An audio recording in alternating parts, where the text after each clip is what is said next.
नमस्कार, मैं दिबांजलि मोइत्रा। फिलिस्तीन में बुधवार को भूकंप के झटके महसूस किए गए। फिलिस्तीन में ये भूकंप ऐसे समय पर आया है जब तुर्की सीरिया में तबाही जारी है। तुर्की और सीरिया में सोमवार को 7.8 तीव्रता का भूकंप आया था। उसके बाद से दोनों देशों में अब तक 8,000 लोगों की मौत हो गई। इतना ही नहीं, दोनों देशों में भूकंप से 6,000 से ज्यादा इमारतें तबाह हो गई। दुनिया ने तुर्की और सीरिया के लिए मदद का हाथ आगे बढ़ाया है और वो मदद कर रहे हैं। भारत भी ऑपरेशन दोस्त के तहत दोनों देशों की मदद कर रहा है। इस बीच पाकिस्तान ने इस आपदा को अवसर में बदलने की कोशिश की। खबर आपको बताएं उससे पहले ये जान लें कि पाकिस्तान की बुनियाद ही इंसानी लाशों पर बनी और पाक आर्मी, पाकिस्तानी हुक्मरान इंसानी लाशों पर राजनीति करते हैं और ये बात दुनिया जानती है, क्योंकि अफगानिस्तान हो, सीरिया हो, यमन हो, हर जगह अपनी सेना भेजकर उसने पैसा कमाया।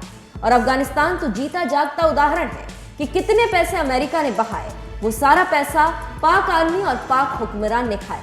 खैर, अब आते हैं मुद्दे पर। दिवालिया होने के कगार पर पहुंचे तुर्की से शहबाज शरीफ ने पैसे मांगने का मन बनाया, लेकिन शरीफ का ये दांव उल्टा पड़ गया। दरअसल पाकिस्तान के प्रधानमंत्री शहबाज शरीफ ने तुर्की के साथ अपनी एकजुटता दिखाने के लिए अंकारा की यात्रा की घोषणा कर दी, लेकिन भूकंप प्रभावित तुर्की ने पाकिस्तान को अंतर्राष्ट्रीय और कूटनीतिक स्तर पर झटका दे दिया और शहबाज शरीफ की मेजबानी करने से इनकार कर दिया। उसके बाद पाकिस्तान के प्रधानमंत्री शहबाज शरीफ को तुर्की का दौरा रद्द करना पड़ा। विनाशकारी भूकंप के अगले दिन पाकिस्तान की सूचना मंत्री मरियम औरंगजेब ने ट्विटर पर एक बयान जारी करते हुए कहा था, प्रधानमंत्री शहबाज शरीफ तुर्की यात्रा के लिए कल सुबह अंकारा रवाना होंगे। इस दौरान भूकंप से हुए जान माल के नुकसान और तुर्की के लोगों के लिए वो राष्ट्रपति एर्दोगन के प्रति अपनी संवेदना व्यक्त करेंगे। इसी कारण गुरुवार को बुलाई गई एपीसी की बैठक को स्थगित किया जा रहा है। सहयोगी दलों के परामर्श के बाद नई तारीख की घोषणा की जाएगी। मरियम के ट्वीट के कुछ घंटों में तुर्की ने उसकी हवा निकाल दी और तुर्की के प्रधानमंत्री के पूर्व विशेष सहायक आजम जमील ने ट्वीट करते हुए कहा कि पाकिस्तान के पीएम शहबाज शरीफ की मेजबानी करने से हम इनकार करते हैं। आजम जमील ट्वीट करते हुए लिखते हैं, तुर्की इस समय सिर्फ और सिर्फ अपने देश के नागरिकों की देखभाल करना चाहता है, इसीलिए कृपया राहत कर्मचारियों को ही भेजें। फिर क्या था, पाकिस्तान और पाक आर्मी की घनघोर बेइज्जती हो गई और सोशल मीडिया पर लोग मजे लेने लगे और पाक अधिकारियों के होश उड़ गए।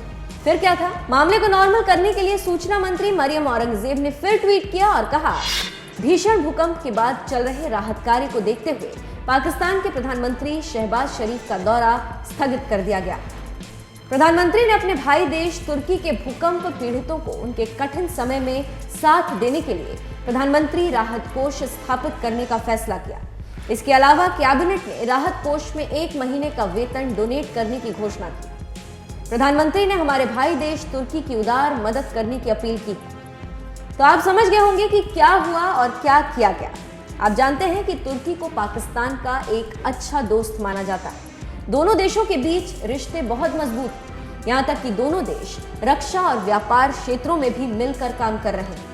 आपको याद हो तो जानकारी होगी कि तुर्की ने संयुक्त राष्ट्र में भी कश्मीर मुद्दे पर पाकिस्तान का समर्थन किया था।